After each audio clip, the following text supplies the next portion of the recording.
Nous sommes ici à l'EPFL, à l'Innovation Park. Pourquoi vous avez choisi ce lieu ? Parce que je suis très attaché à l'innovation, à la recherche en général, mais en particulier aux entreprises innovantes. Et nous sommes ici chez Gest Engineering, qui est une société active dans le domaine ferroviaire.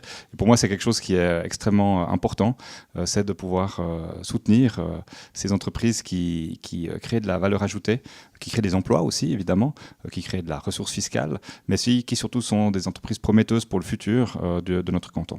Alors, si on se penche un petit peu sur votre activité politique, à 40 ans, vous cumulez déjà 15 ans d'activité politique, 5 ans à la tête du PDC Vaud, plus de 6 ans au Grand Conseil, pareil au Conseil communal de Lausanne. Il manque l'exécutif dans cette carrière ? Oui, il manque l'exécutif, effectivement. Bon, en tant que Lausannois, c'est difficile, hein. On ne devient pas municipal ou conseiller d'État aussi facilement. Mais c'est vrai que ça m'intéresse. Je pense que j'ai dans mon profil, comme vous l'avez dit, une certaine expérience politique. J'ai aussi une expérience de management par mon profil professionnel. Et ça m'intéresserait effectivement d'exercer une expérience exécutive pour pouvoir mettre en action les idées politiques. Je trouve que c'est une position très noble parce que vous pouvez développer des idées, vous restez dans le champ du politique, mais en même temps, vous avez des moyens, des leviers d'action. Vous devez convaincre, vous devez rassembler autour de vous, vous allez à la rencontre des acteurs et c'est ce qui m'intéresserait de faire. Le PDC, le centre, fait souvent office de balancier, départageant un petit peu gauche et droite.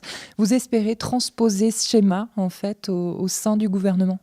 Oui, en quelque sorte. On espère surtout le porter plus haut et puis permettre finalement de trouver les meilleures solutions. C'est ça notre ambition. C'est notre ambition au Grand Conseil, c'est notre ambition au Conseil d'État. Nous postulons la chose suivante, c'est qu'il y a eu ces dernières années, on sait, le fameux duo Maillard-Broulis, un duo qui va gentiment s'éteindre, à commencer par le départ de M. Maillard.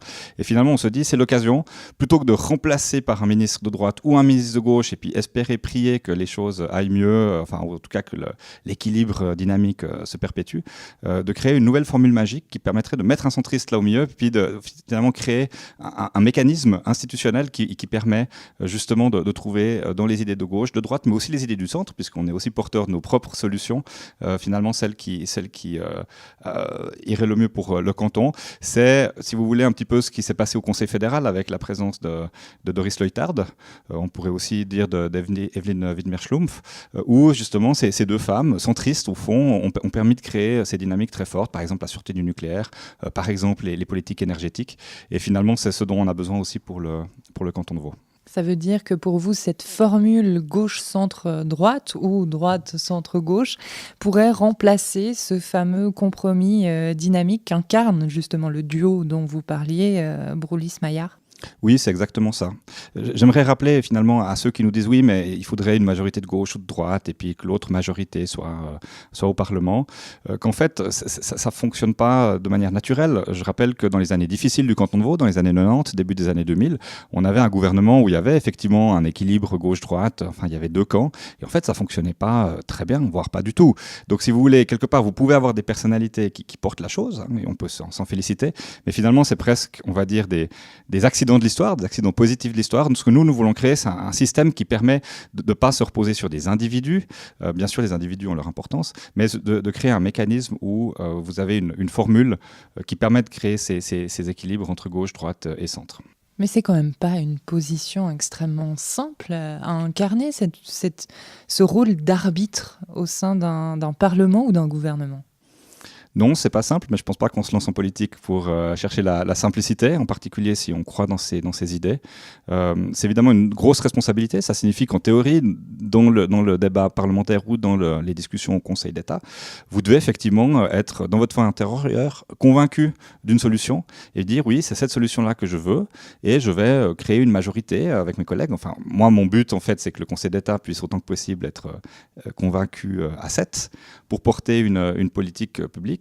Bien sûr, on peut avoir ces moments de doute, mais c'est clair que je ne vais pas au Conseil d'État pour dire que la vie est facile. Je pense que les défis à relever pour le canton de Vaud sont sérieux, en particulier dans la conjoncture future, en termes de logement, en termes d'habitat, de développement durable, en termes économiques, fiscal. Et je pense qu'il faut des personnalités fortes.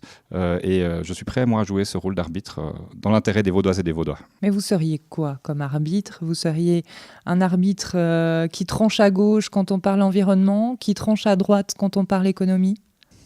ça, ce serait la vision très simple, mais effectivement, peut-être que vous n'avez pas complètement tort. Je pense que sur un certain nombre de sujets qui sont liés, on va dire, à la couverture sociale, pour autant qu'elle reste proportionnée, et à l'environnement, je trouverais peut-être plus de majorité sur ma gauche. Par contre, effectivement, sur les questions économiques, sur les questions fiscales, sur les questions de sécurité, sur les questions de défense des petites et moyennes entreprises, là, certainement que c'est avec mes collègues de centre-droite qu'on trouverait des majorités. Si on parle un petit peu du département qui sera théoriquement remis en jeu, celui de la santé et de l'action sociale, vous avez déposé quelques textes qui touchent à ces thématiques au Grand Conseil. C'est un département qui vous parle ? Oui, bien sûr, c'est un département extrêmement important pour le canton, d'abord en termes de moyens engagés, en termes de personnel engagé, mais je dirais de manière générale parce que la santé et l'action sociale sont des politiques publiques extrêmement importantes. C'est un domaine dans lequel l'État a quand même pas un rôle de monopole, ça c'est peut-être ma différence avec les socialistes, en tout cas la vision socialiste, mais un rôle important à jouer. Et évidemment, c'est un département qui est très intéressant.